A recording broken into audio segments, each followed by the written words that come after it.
skal have det på. Ja, okay, det her det er så magneter. Du skal nok.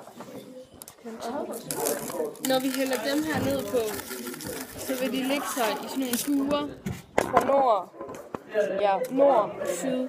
Den røde ende af magneten, det er nord, og det der det er syd. Og for enderne, det kalder man poler. Så der vil de syge ned.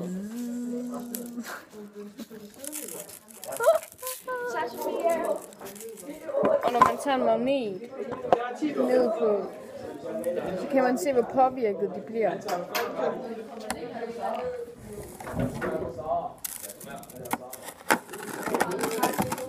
Og når man har dem sådan der, så hænger de fra nord til syd i sådan en bue.